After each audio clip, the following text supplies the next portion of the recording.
નમસ્કાર, આપ જોઈ રહ્યા છો મંતવ્ય ન્યૂઝ સમાચારોની સાથે હું છું જિજ્ઞાસા। એક બ્રેકિંગ ન્યૂઝ મળી રહ્યા છે। અમરેલી બેઠક કોંગ્રેસ માટે મડાગાંઠ સમાન બની છે।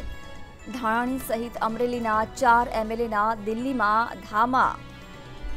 મહત્વનું છે કે જેવી કાકડિયા, વેજી ઠુમર, પ્રતાપ દુધાત દિલ્હીમાં પહોંચ્યા છે। અમરેલી બેઠક મામલે દિલ્હીમાં બેઠક યોજાશે। અમરેલીમાં કોંગ્રેસના ઉમેદવારોને લઈને હજુ સુધી મડાગાંઠ યથાવત છે। અમરેલીમાં કોને ટિકિટ આપવી તેને લઈ કોંગ્રેસમાં હજુ પણ અસમંજસની સ્થિતિ જોવા મળી રહી છે।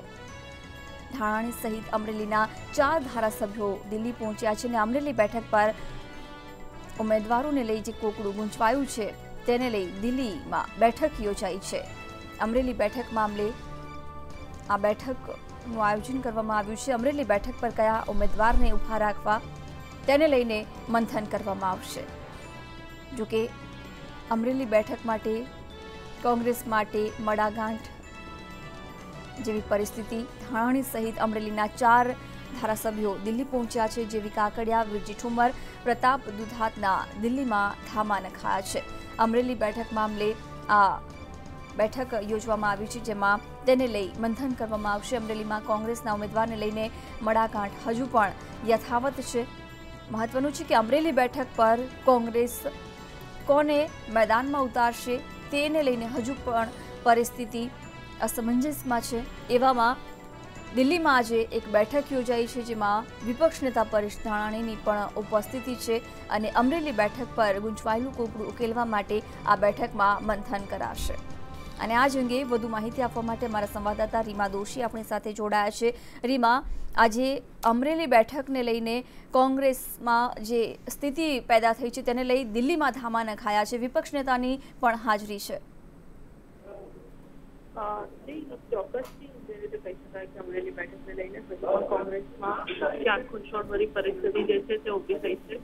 સૌથી મહત્વનું છે કે અમરેલી બેઠકને લઈને જે કહી શકાય કે અમરેલીના જે 4 ધારાસભ્યો છે તે કોંગ્રેસ સમિતિ પહોંચી ચૂક્યા છે। ત્યારે સૌથી મહત્વની બાબત કહી શકાય કે પરેશ ધાનાણી પોતે પણ જે છે તેઓ પણ ગઈકાલે સમિતિની બેઠકમાં દિલ્હી હતા અને હાલ પણ તેઓ જે છે તે કહી શકાય કે દિલ્હી પહોંચ્યા છે। ત્યારે પ્રતાપ દુધાત, વેજી ઠુમર, પરેશ ધાનાણી સહિતના જે નેતાઓ જે છે તે દિલ્હીમાં છે। ખાસ અમરેલીની બેઠકને લઈને ક્યાંક એવી પર ચર્ચા જોવા મળી રહી છે કે પરેશ ધાનાણીને ક્યાંક ચૂંટણી લડવી પડે તેવી પણ પાર્ટી દ્વારા કહી દેવામાં આવી છે। કારણ કે જે પ્રમાણેની પરિસ્થિતિ થઈ છે કે તમામ જે ધારાસભ્યો છે તે તેમના સમર્થકોની ટિકિટો માંગી રહ્યા છે, કોઈક તેમને પુત્રીની માંગી રહ્યું છે, તો કલ્સરિયા પણ ક્યાંક લડવાના હોય તેવી પણ વાત છે। ત્યારે તરફ જે શકાય કે હાલ પાર્ટી માટે ખૂબ જ મુશ્કેલી ભરી પરિસ્થિતિ છે એટલે પાર્ટી ક્યાંક કહ્યું છે કે જી બિલકુલ। રીમા, જે પ્રકારે પરેશ ધાનાણી સહિત 4 ધારાસભ્યો દિલ્હી પહોંચ્યા છે, અમરેલી બેઠક પર અત્યારે કોના નામ ચર્ચાસ્પદ છે? મેં જેમ કહ્યું કે અમરેલી બેઠક પર વેજી ઠુમરની પુત્રી જનમેન ઠુમર જેમને પણ વેજી ઠુમર લડાવવા માંગે છે તેમનું પણ નામ ચર્ચામાં છે। સાથે સાથે હમણાં જ કોંગ્રેસમાં જોડાયેલા કનુભાઈ કલસરિયા જે છે તેમનું પણ નામ જે છે તે ચર્ચામાં છે। પ્રતાપ દુધાત અને જેવી કાકડિયા જે છે તેઓ પણ હાલ દિલ્હી પહોંચ્યા છે। કહી શકાય કે અમરેલી બેઠકને લઈને હજુ પણ મંથન ચાલુ છે, તો એક ઉમેદવાર નક્કી નથી કરી રહ્યો। ત્યારે પાર્ટીએ જે કહી શકાય હાઈકમાન્ડે પરેશ ધાનાણીને કીધું છે કે આ જે ઘૂંસપણ ઊભી થઈ છે તેને પરેશ ધાનાણીને સોલ્વ કરવાનું કીધું છે અને એ રીતે સોલ્વ કરવામાં આવે કે જેની કહી શકાય કે નુકસાન ન થાય કોંગ્રેસને અથવા તો આ પરિસ્થિતિ જો સોલ્વ નહીં થાય પ્રોબ્લેમ તો પછી પરેશ ધાનાણીને ખુદને ચૂંટણી લડે। જી બિલકુલ રીમા, આભાર સમગ્ર માહિતી આપવા બદલ।